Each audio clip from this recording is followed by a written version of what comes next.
Amina. Bwana ni mwema Wakati wote. Tumeshuhudia leo katika kanisa la Nzove ilikuwa ni siku maalum kwa ajili ya wavumbuzi. Na wewe ni mmoja kati ya walimu wa wavumbuzi. Karibu kwanza jitambulishe kama mkuu wa wavumbuzi ili tukufahamu huku tukiruka hewani katika vyombo vyetu vya habari. Nashukuru sana mtangazaji.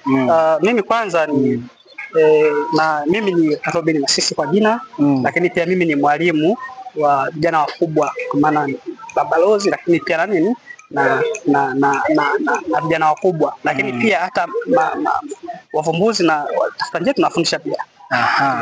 Okay, tunashukuru. Sasa kwenye chama cha wavumbuzi leo ilikuwa ni siku ya wavumbuzi ya mwaka 2025 endapo ni baada ya miaka 36 kuanzishwa kwa chama hiki cha wavumbuzi.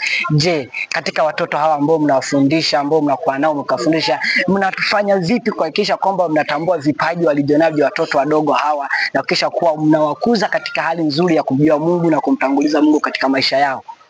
Nashukuru kwa swali zuri hilo. Kwanza kabisa kanisa la Waadventista Sabato lina utaratibu maalum kwa wale vijana ndani ya kanisa. Tukianza na ngazi kabisa ya chini ya vijana wadogo ambao ni wavumbuzi. Hawa vijana wana klabu yao ambayo ina miongozo yao jinsi ya kufanyaje, jinsi ya kuwalea, lakini pia jinsi ya kuongoza kumtambua nani Kristo.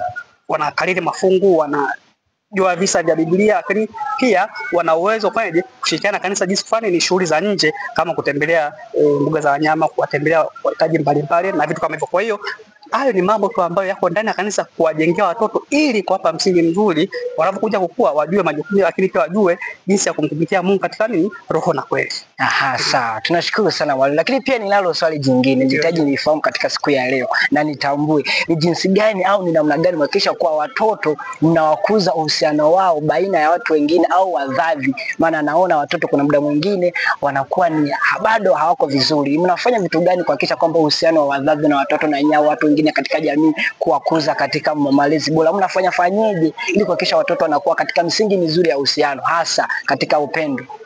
Ni kweli na swali zuri pia. Kwanza tujue kujifunza ni hatua. Tunasema learning is a process.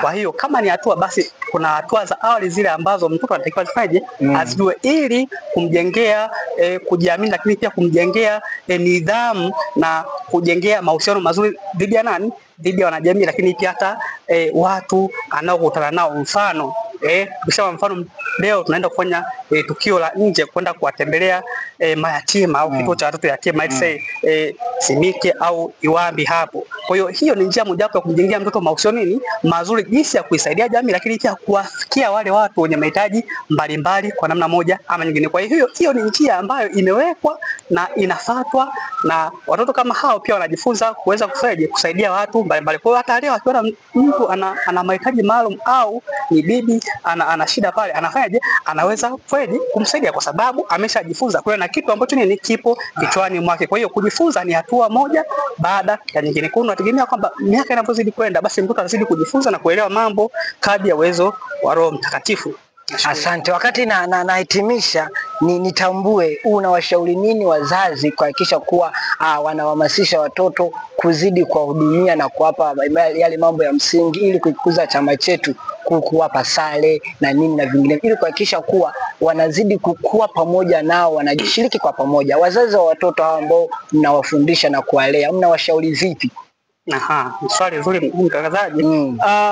Ni kweli, na tunasema elimu ya kweli inaanzia nyumbani, kwa maana kwamba malezi yanaanzia wapi? Nyumbani. Kwa hiyo sisi ni walimu ambao tunapokea watoto kutoka wapi? Kutoka nyumbani. Tunategemea kwamba nyumbani kule elimu inakofanyaje, inakuanzia kwa nyumbani kule. Kuna kukariri mafungu, kuna kushika visa vya Biblia, kuna kujifunza nyimbo na vitu kama hivyo. Kwa hiyo kanisani huku, basi sisi tunajua tunampa vitu fulani ambavyo akivijua hivyo vinamuongezea nini? Vinamuongezea ujuzi, lakini pia vinamuongezea uelewa mpana wa mambo ya kiroho zaidi, kushika mafungu ya Biblia na visa kama hivyo, lakini pia kujua namna ya kuhudumu kuanzia majukumu ya chini mpaka majukumu ya ukubwani huku. vitu kama hivi.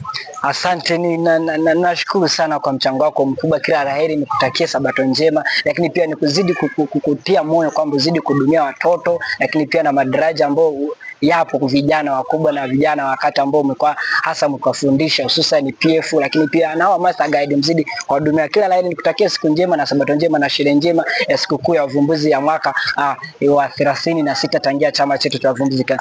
Asante sana mtangazaji.